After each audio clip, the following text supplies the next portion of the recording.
Listening Library presents Disney Frozen 2, Dangerous Secrets, The Story of Iduna and Agnarr by Mari Mancusi. Read for you by Alfred Molina and Evan Rachel Wood.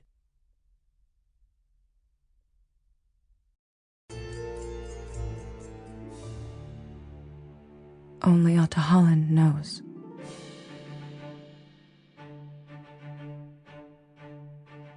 Prologue. The Dark Sea. The storm is getting worse. Lightning slashes across an angry black sky, soon followed by the crash of thunder. Waves pound against the ship's hull as I grip the wooden rail with white knuckles. Fierce gusts of wind tug my hair free from its braid, and damp brown strands whip at my face.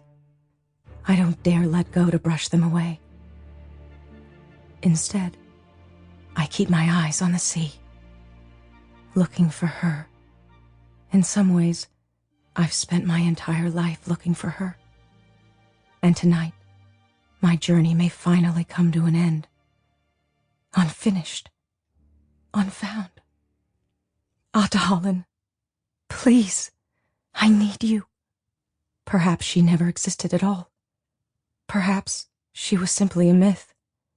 A silly song to lull children to sleep, to make them feel safe and secure in a world that's anything but. Perhaps I was a fool to think we could simply go and seek her out.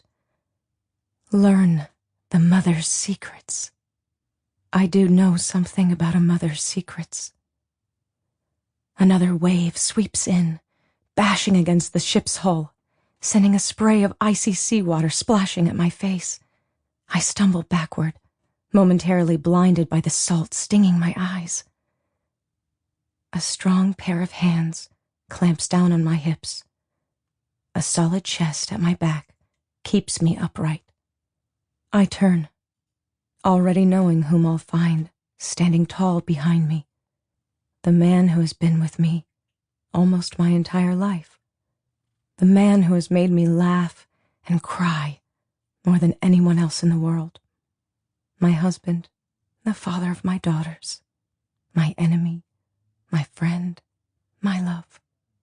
Agnarr, king of Arendelle. Come, Iduna, he says, pulling me around to face him. He reaches out, clasping my hands in his. They are as warm and strong as mine are cold and trembling. I look up, taking in the sharp line of his jaw, the fierceness in his leaf-green eyes. If he's frightened, he's not showing it. We need to go below deck, he says, shouting to be heard over the furious wind. Captain's orders. It's not safe up here. One rogue wave could knock you overboard. I feel a sob rise to my throat. I want to lash out, protest the orders. I'm fine. I can take care of myself. I'm not some silly girl frightened by the elements. But what I really want to say is, I can't leave.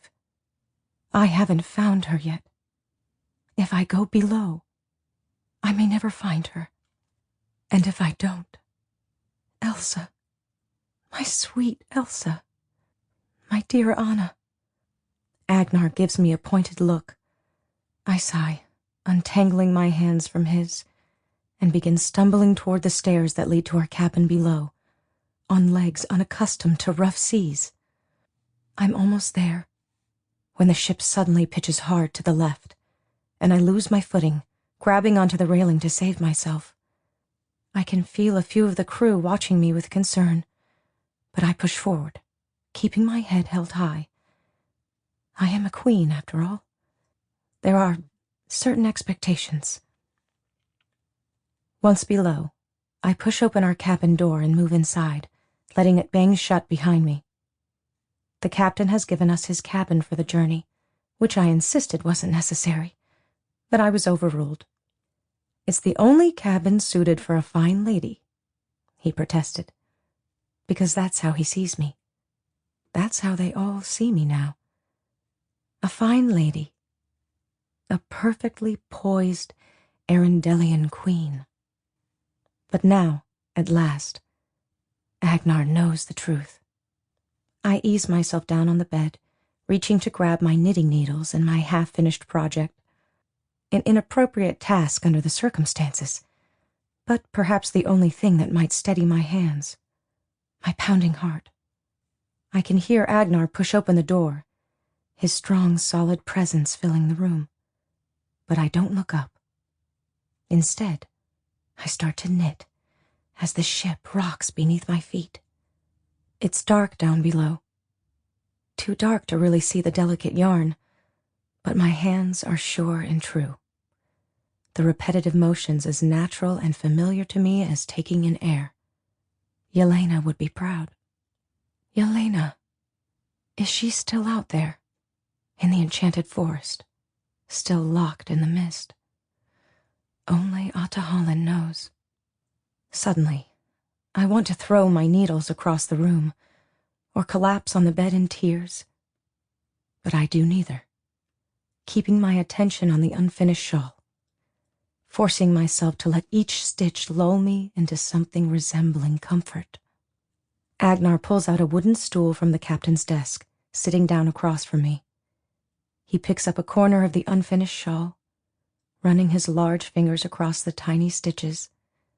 I dare to sneak a peek at him, realizing his eyes have become soft and far away. "This is the same pattern," he says slowly. And I know what he means without asking. Because, of course it is.